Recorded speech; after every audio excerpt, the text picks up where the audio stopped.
stars tomorrow. It's what I do, so effortless, now watch me move. Hi, my name is Peter Parker. We used to know each other. But the truth is, I'm not just Peter Parker. I'm Spider-Man. God, that's cool. Here we go. And sometimes, Spider-Man has to do the hard thing, even if it breaks Peter Parker's heart. Let's end this on a high note, huh? Spider-Man, brand new day, now playing. Rated PG-13. America's #1 news, ABC News, now streaming 24/7 on Disney+. I'm Ian Pannell in Jerusalem, reporting on the struggle for peace in the Middle East. Wherever the news is, we'll take you there. You're streaming ABC News Live.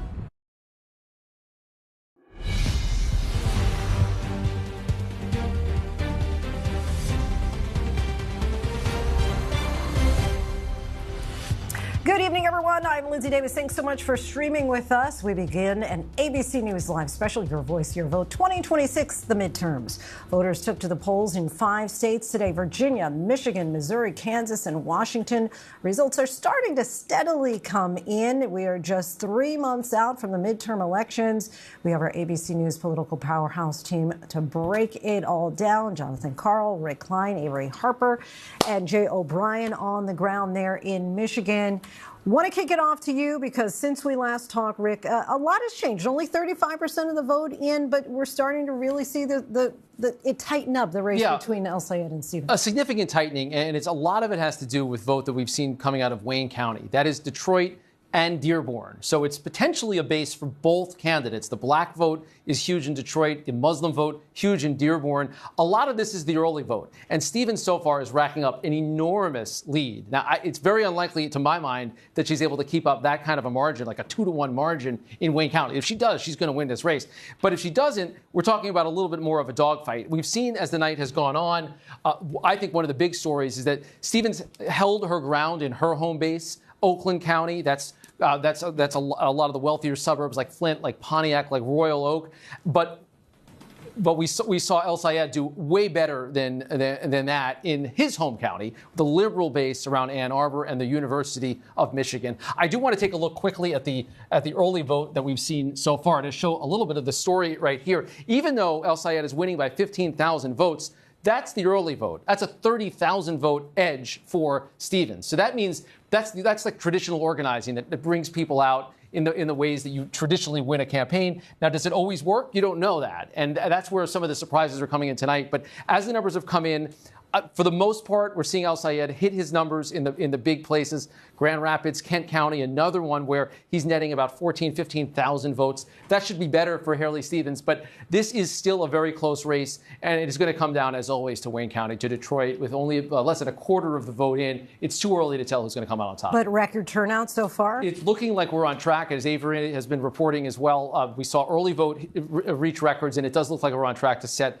records for a primary in a non-presidential year when you just have statewide races on the ballot. Any idea who the early vote is breaking for? It does look like it's mostly Stevens, and that is interesting, and certainly that's the case in Wayne County, and you can look at it right in Wayne County and see how big it is. But beyond Wayne County, as the whole state has gone, we're seeing the early vote break in other ways that's not coming up on the screen right now. But trust me on this. But we believe you, Rick. Well, we'll see it come up. But in any event, it does look like the early vote is up pretty significantly for Stevens. That cuts a little both ways, too. Some of the early vote actually went to Mallory McMorrow, who was on the ballot technically, and if people voted a few weeks ago, she was still running for the seat. She dropped out. She's getting a tiny bit of the vote. That might actually be determinative. But as we've seen these numbers pour in, again, looking at Wayne County, with that kind of edge is built on the back of early vote. And John, for those who are just joining us and wondering why so much emphasis on Michigan, obviously we have said that this is must win for Democrats if they want to get control of the Senate during the midterms. But give us a sense of why this is such a bellwether, whether you call it, the battle for the soul of the Democratic Party or the civil war within the Democratic Party, this us versus them that you're seeing emerge within the Democratic Party between the moderates and progressives. Yeah, I mean, we've been seeing a real battle for the soul of the Democratic Party that's been playing out actually for several election cycles, but especially this year, between the more traditional Democrats, and these are not, I wouldn't call them moderate Democrats. These include traditional liberal Democrats and moderate Democrats, the party leaders against this progressive, sometimes socialist wing of the party that appears to be ascendant. And we've talked, Linsey, about how we've seen some really significant, symbolically important victories for democratic socialists in this country. Mayor Mamdani, perhaps the most prominent in New York. But we're going to have a Democratic Socialist mayor in Washington, D.C. We have a Democratic Socialist mayor in Seattle. We've got one that could become mayor in Los Angeles. We had the primary battles in New York City and in Denver, where you saw Democratic Socialist candidates knock off Democratic incumbent members of Congress, powerful members of Congress, largely with the endorsements of Bernie Sanders. I mean, Bernie Sanders has really been the driving force of all this. Well, now this is a test not in a liberal city or in a particularly liberal part of a liberal city, but in the ultimate swing state of Michigan. And look at the battle lines, how they are here. On one hand, Haley Stevens is endorsed by Gretchen Whitmer, two-term governor of the state, Chuck Schumer, the Democratic leader, by the senator that she's running to replace. And then on the other side, Abdul Al-Sayed is endorsed not just by Bernie Sanders, Elizabeth Warren, AOC, Democratic Socialist America. Now, he's not a socialist. That's not the title he uses for himself. But boy, do the Democratic Socialists like him. This is the latest and by far the biggest battleground for that war for the soul of the Democratic Party. I want to bring in Jay O'Brien, who's in Michigan at the headquarters for Al-Sayed. People have called him the Mamdani of Michigan. You've been speaking to voters there. What are they saying? Linsey, I can tell you in this room, they have felt this race tighten. There was a palpable energy earlier on in the evening when, as Rick said, some of that early vote was coming in favoring Abdul Al-Sayed. I've talked with those in the campaign. They tell us they still feel confident. They still like the numbers they have seen. But if you talk to voters in this room and Al-Sayed supporters in this room, as I've been doing for the last few minutes, they have seen that this race has narrowed, and they're taking very little for granted at this hour. They do feel that this is in large part an exercise, as you and I were talking about earlier, of making their voices heard, of compelling the establishment of the Democratic Party to listen to the progressive wing of the party, which feels that Democratic leaders have long ignored them, because this is a battle, as you have said time and time again tonight, for the very soul of the Democratic Party. We cannot overstate Haley Stevens was the establishment pick of Democrats. She was established by top Democratic leaders. She tied herself closely to the governor of Michigan, to former President Obama, to the current senator who's sitting in the seat that she wants to fill, Gary Peters, who's retiring. And on the flip side, you had Abdul Al-Sayed, who was Democratic Socialist, DSA adjacent, who had the backing of Bernie Sanders and AOC, and really tried to pick up that progressive mantle here in Michigan. And so as we see this race tighten, it's less now, as some folks in this room have said, of this groundswell of an indictment that progressives truly have the energy and have the grassroots of the party. But we've got to wait to see how the vote total comes out tonight to truly see what kind of indication this is for the future of the Democratic Party come November and beyond, Linsey. It is tight at this hour. Jay O'Brien, thank you. Avery, you were on the ground there in Michigan in recent days. What were you hearing from residents about the issues that are driving their vote? You know, it was a few things. I think that the message of getting corporate money out of politics is something that resonated with voters. Also, opting not to send money for foreign conflicts, particularly in Israel. That's something that I heard a lot from voters around the Detroit area. And that is in line with Abdul Al-Sayed's message. He has talked a lot about the spending, the massive spending by outside groups in this race to boost his opponent, Haley Stevens. And he has made that really central to his message. And that's been a flashpoint in this race. But also, it's been about issues of affordability. I heard a lot about the cost of health care, a lot about high utility rates in the state of Michigan. And that's something that both Al-Sayed and Haley Stevens have talked about on the campaign trail. I think for Haley Stevens, it's about enthusiasm. She says that she has the enthusiasm on her side, but we've definitely seen a lot more tangible enthusiasm for Abdul al-Sayed. She speaks to her experience as a legislator, as somebody who wants to put her head down and get the job done for Michiganders in Washington. But I heard a lot from voters who want a fighter in Washington, and that's the vibes of the al-Sayed campaign. All right, thank you. I want to bring in ABC News political contributor and founder of More Perfect Union, Faz Shakir. And Faz, you were a longtime advisor for Bernie Sanders, who endorsed Abdul al-Sayed early in his campaign. Meanwhile, Stevens has the backing of the Democratic establishment in Washington. What do you make of the vote so far as we're seeing it come in? Well, because of the nature of how votes come in, there's kind of this wave up and down that we're going to see for a bit. My suspicion and belief based off of the numbers is that it'll go in Abdul's favor here decisively. That said, I'm looking very closely at Wayne County, and that's where Donovan McKinney is facing Sri Tenadar. At the moment, with 27% or so in, McKinney is a little bit behind. I'm hoping that he can pull this out. This is a candidate that Bernie Sanders has endorsed. I think he's be a great addition to the House. And if he can pull it out, it means good things for Abdul as well in that same county, a county that he's struggling in a little bit at the moment. That black vote, Abdul endorsed McKinney, by the way, and McKinney endorsed Abdul, so these are allies.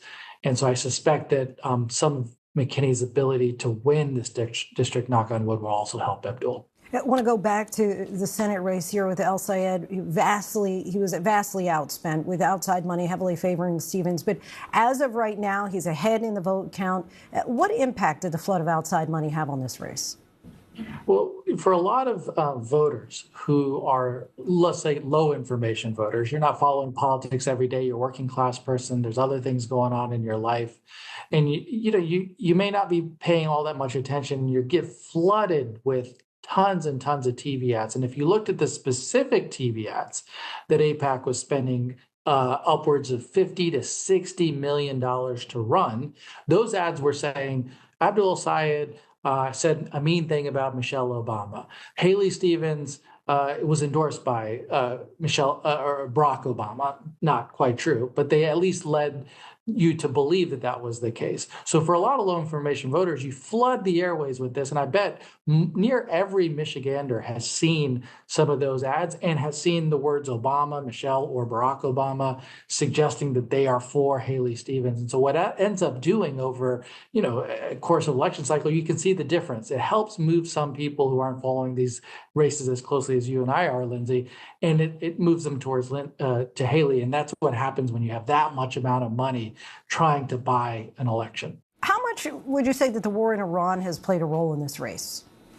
But huge. This is why AIPAC is involved in this race. Haley Stevens has indicated very publicly and aggressively that she is a huge supporter of Israel and will support every dollar that we need to send to Netanyahu. Abdul, on the other hand, has a deep conviction over many, many years saying he would not spend another nickel to support Netanyahu. And of course, AIPAC made their decision to say, well, then we're going to spend $50 million plus to go in to try to defeat this candidate. And they ran, unlike in other primary campaigns, they said in this one, we're going to advertise very aggressively that the United Democracy Project, AIPAC's campaign spending arm, is the sponsor of these ads. So they made an aggressive play to say, we are going to try to influence this and essentially buy a vote in support of their pro-Israel, pro-Netanyahu position. I tend to believe, if you spend $54 million against somebody else who spends $4 million, that if the voters then go with the person who spent $4 million, you might find that you are on the wrong side of the American public. And I tend to think that's what we're going to find out here as Michiganders are decisively in Abdul's favor on the issue of Iran war and ending it and stopping military funding for Netanyahu. We will hear how they rule ultimately very soon. Faz, thank you so much for your time tonight. Really appreciate it. And just want to bring you in, John, really quickly before we take a look at where the vote is coming in tonight, because we were talking earlier and Faz just mentioned the money and this AIPAC money and how this has really played a key role in this race in particular. Well, if you look at overall super PAC money on this race, it's been extraordinary. $32 million just on television ads in the final 5 weeks of the campaign. That's the total spending, okay? 30 million of that was spent by super PACs supporting Haley Stevens, just 2 million supporting El Sayed. And the vast majority of the money for Stevens came from AIPAC. And what that did, AIPAC, of course, the American-Israeli Public Affairs Committee, that enabled El Sayed to point out two of his top issues, which is getting big money out of politics, saying she's bought and paid for. And not only is she bought and paid for, but she's bought and paid for by the group that is supporting the war in Iran. Now, that's not necessarily the fair argument. AIPAC would say we're not supporting the war in Iran. But that's how he's... But that's how it's something that some of his supporters believe actually, I mean, nobody likes to get outspent that much, and all those ads attacking you can have a real impact, but it transformed the race in the eyes of many of the El Sayed supporters. All right, let's take a closer look at the results across the states that are voting tonight. Once again, we're taking a look at that race between El Sayed and Stevens. He's got about 3% of the margin in favor of him at this moment. On the flip side, Mike Rogers, projected winner. He was running uncontested there tonight for the Republican side of the Michigan Senate race. The Congressional District 7, which is something that we've been watching very closely tonight because, again, it kind of frames up that battle between William Lawrence, who is the progressive candidate who's been endorsed by Bernie Sanders, running against these establishment Democrats, and he's handily beating them at this hour with nearly 50% of the vote in.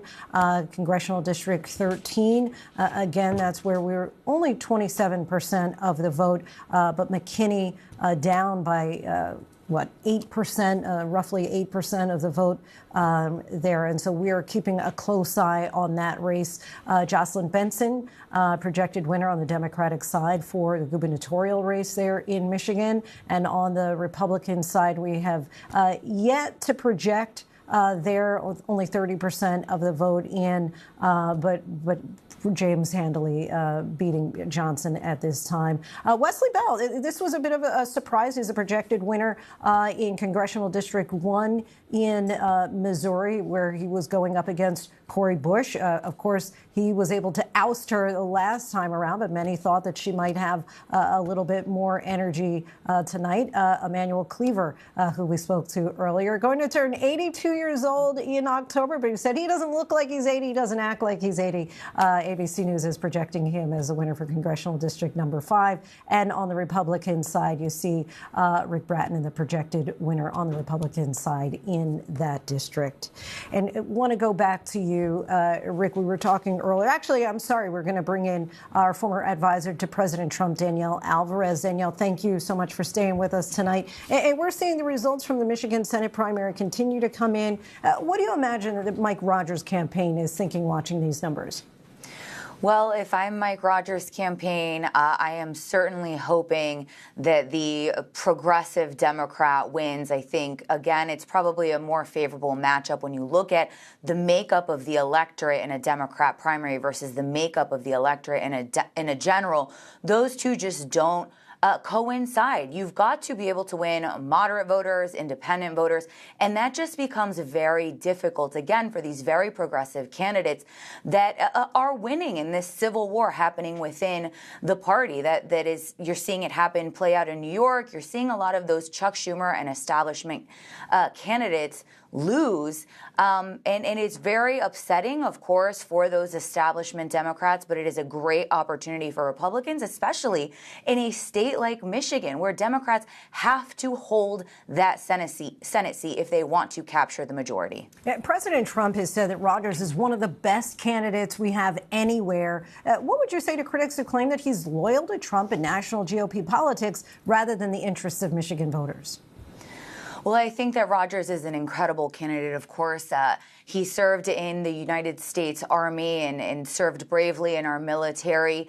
He has served in Congress for many terms, of course, recently voted for the working class tax cuts for American families that is so hugely popular. He has a great record. He's an outstanding candidate. He's raising money. He's working hard. And I think he has the right apparatus surrounding him to help get him over the finish line. Now, this Michigan race will probably be the most expensive race of this midterm cycle. Cook Political has it as a toss-up, and so that really gives Republicans the opportunity, of course, because he is a great candidate. And what else are you watching nationally as we head toward the general election and the balance of power in Congress?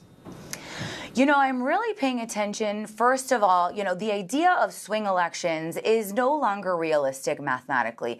The way that redistricting has occurred, there is a very narrow number of seats up at play in the House. Really, again, if you're looking at those Cook Political scores, it's about a dozen or 2 dozen.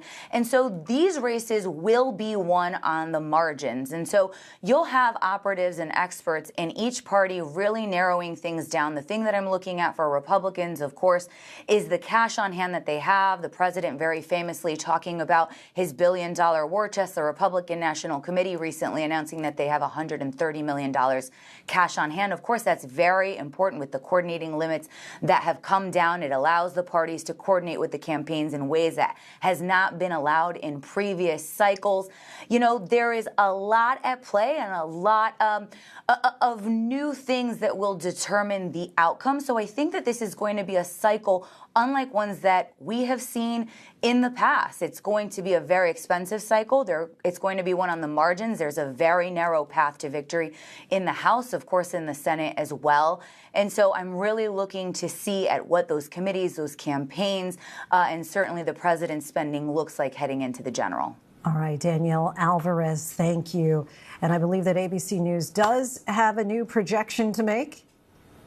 There you go, John James, the projected winner on the Republican side for the gubernatorial race there in Michigan, with only 31% of the vote in, but already we're able to project that he is the winner. We'll be going back to the big boards with Rick Klein after the break. But coming up, we'll keep following these primary results as they come in.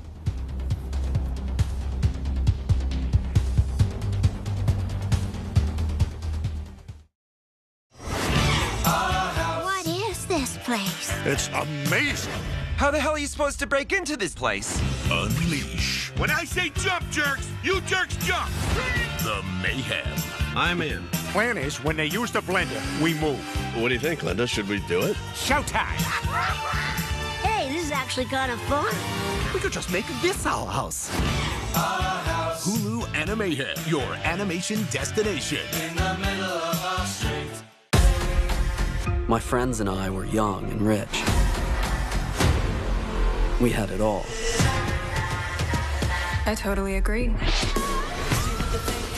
Then the most magnetic person I'd ever seen walked into our lives. The new guy likes you. There's something very wrong with him. FX's The Shards premieres August 5th on FX and Hulu. Hi, my name is Peter Parker. We used to know each other. But the truth is, I'm not just Peter Parker. I'm Spider-Man. God, that's cool. Here we go. And sometimes, Spider-Man has to do the hard thing, even if it breaks Peter Parker's heart. Let's end this on a high note, huh? Spider-Man, Brand New Day, now playing. Rated PG-13. Welcome back, everyone. A family scandal erupted in full public view today. Embattled Congressman Max Miller of Ohio is accused of domestic abuse by his ex-wife. He denies it, but his former father-in-law, Ohio Senator Bernie Moreno, is now speaking out, calling Miller a madman. Here's our senior political correspondent, Rachel Scott. Tonight, a family scandal erupting into full view on Capitol Hill. Republican Senator Bernie Moreno of Ohio calling his former son-in-law, Ohio Congressman Max Miller, who was running for re-election, a madman, saying the congressman, who is married to the senator's daughter, Emily, is putting the family through hell. This is truly the 7th level of hell. This has been a horrific experience for my entire family. The senator's daughter, Emily, claims Congressman Miller, her ex-husband, abused her. In a February police report obtained by ABC News, she claims he threw her against the wall, once held a gun to her head, and another time threw hot water on her. Miller says she's lying. As proof, he said his ex-wife offered to cook him dinner several days after one of the alleged incidents. 6 days later, she offered to cook empanadas for me for dinner. So ask yourself, if I had assaulted her, would she have offered to cook me dinner 6 days later? Miller's former father-in-law, Senator Marino, furious. My daughter lives in constant fear of this man. Deeply in her heart, she fears what this guy is capable of. Caught in the middle, the couple's 2-year-old daughter. Senator Marino said he had to pick the child up from Miller over the weekend. So I meet him at the Bay Village police station, because that's the place that we have to go to meet, because I don't know what this guy's capable of. She comes over, gets in our car, we drive away, and if anybody's a parent, she has a little blue bunny that she sleeps with. Max would not hand over the little blue bunny. Literally held it hostage for 48 hours. This girl is crying at night because she can't sleep without her little blue bunny.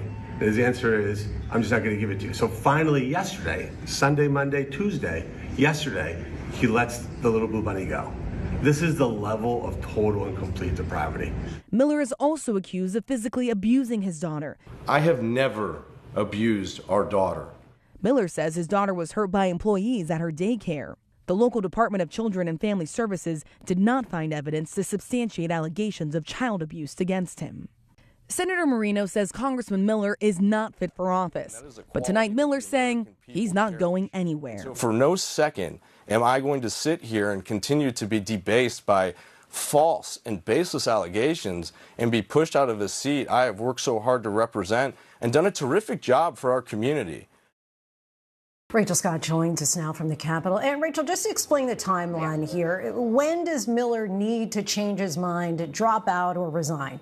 Yeah, well, Linsey, he would certainly be running out of time if he decides to change his mind. He would only have until tomorrow, Tuesday night, to drop out of this race in time for Republicans to try to hold a special election in order to replace him so that his name does not appear on the ballot. But so far, he is defiant that he's staying in this race. And while President Trump has publicly called Miller a good person, sources tell me that behind the scenes, the president did talk to Miller by phone, and he did express concerns about whether or not he can win re-election. Meanwhile, House Republican leadership, they have remained silent on all of this, Linsey. Rachel Scott for us from Capitol Hill. Thanks so much, Rachel.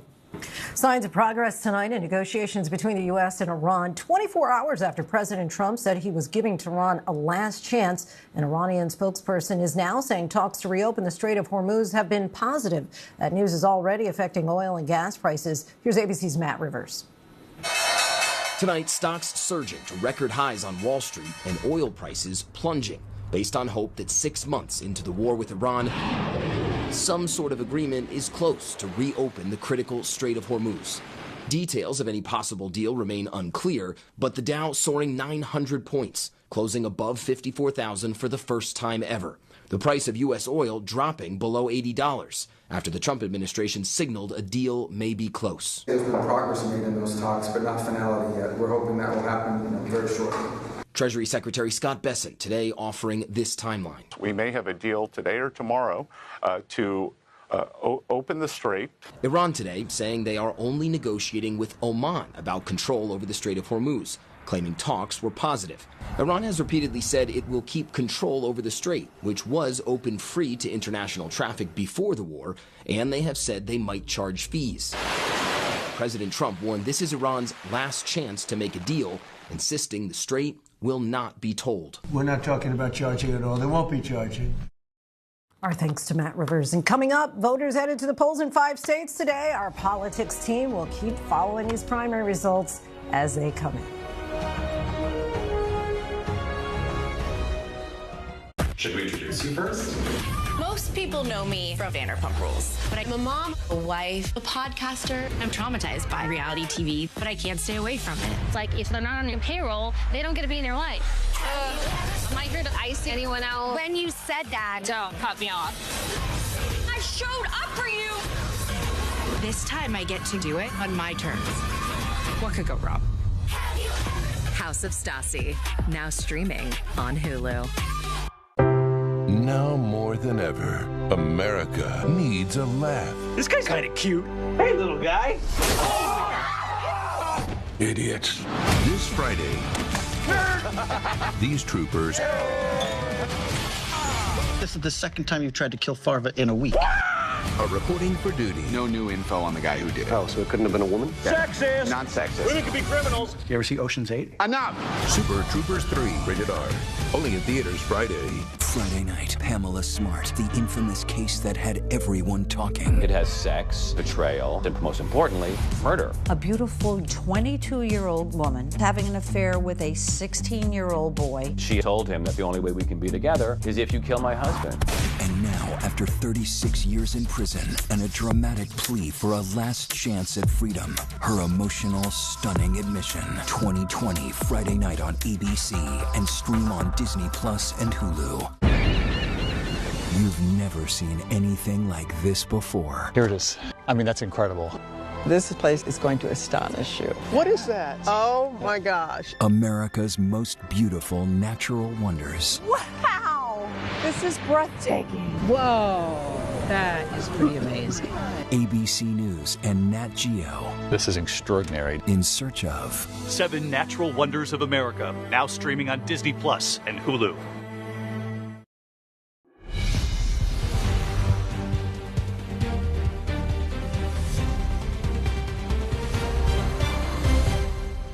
Good evening, everyone. I'm Linsey Davis. Thanks so much for streaming with us. We begin with an ABC News Live special, Your Voice, Your Vote. 2026, the midterms.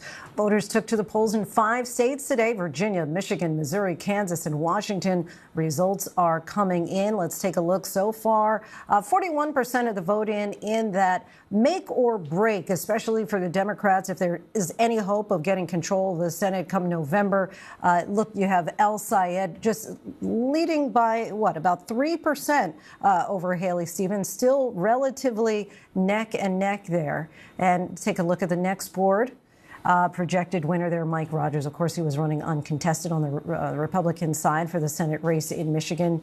William Lawrence, projected winner there in Congressional District number 7 in Michigan. William Lawrence, of course, considered to be the more progressive candidate in that race against 2 establishment Democrats.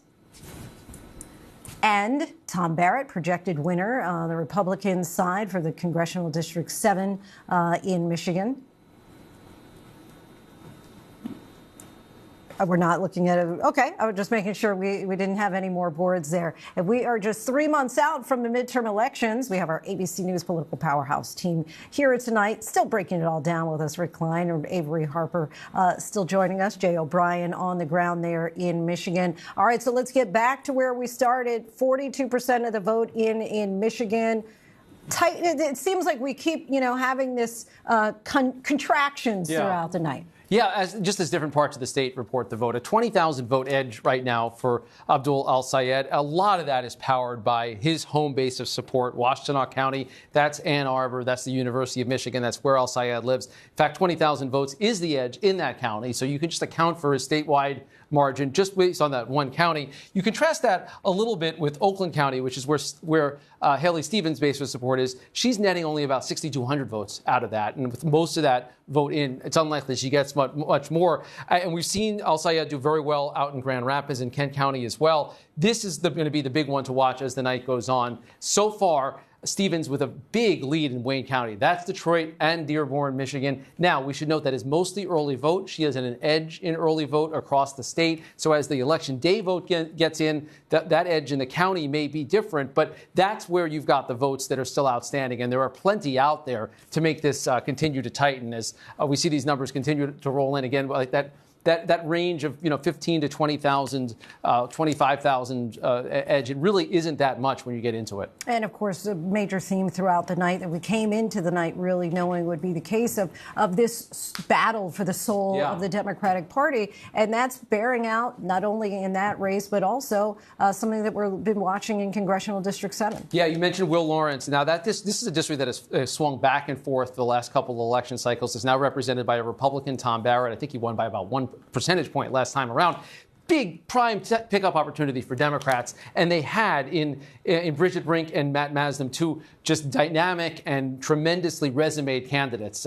Brink was the ambassador to Ukraine. Masdam was a Navy SEAL under the Obama administration. If you add their numbers together, that's 56% of the vote. If you assume that they're taking from the same pool of vote, they win. But they ended up splitting a lot of the establishment vote. That has been the case in a whole lot of places around the country. We're adding Will Lawrence to this list of self-avowed Democratic socialists who are on the ballot this year. Rashida Tlaib also winning her primary today. We've been talking about Donovan McKinney. He's down right now in that race, still has a chance. But this is part of the face of the Democratic Party. And Republicans are going to make a lot out of the fact that in this battleground state and a battleground district, Will Lawrence, again, Democratic socialist, is going to be the Democratic candidate. And Will got into, what, would we call it hot water, maybe a little bit? Is that fair to say about the black establishment? Yes. He's made some controversial comments. He once said that black political leaders in Washington were the pillar of capitalist and imperialist American establishment, and that they defanged the white left. And so he said those comments were taken out of context. But I do wonder if Abdul al-Sayed, who has supported Will Lawrence, has appeared with Will Lawrence, if his support will hurt Abdul al-Sayed with black voters, in tandem with the perception that Abdul al-Sayed did not fully support Kamala Harris in 2024. You have to remember Michigan is the home of that uncommitted movement that arguably hurt Kamala Harris in the presidential election there. When I talked to Abdul al-Sayed a few weeks ago in Michigan, he said that he did support her. He had deep disagreements with her and her policy and her stance on the ongoing humanitarian crisis in Gaza and support to Israel, but that he supported her. But I do wonder if that perception that still lingers and that Haley Stevens, quite frankly, is trying to exploit, if that hurts him with black voters that he desperately needs in order to win state. And speaking of the black vote, and I'm going to come back to you in one moment, Avery, but Rick, just walk us through what's happening here in Congressional District 13. Yeah, this is a district. It is a heavily Democratic district. It is Detroit. It is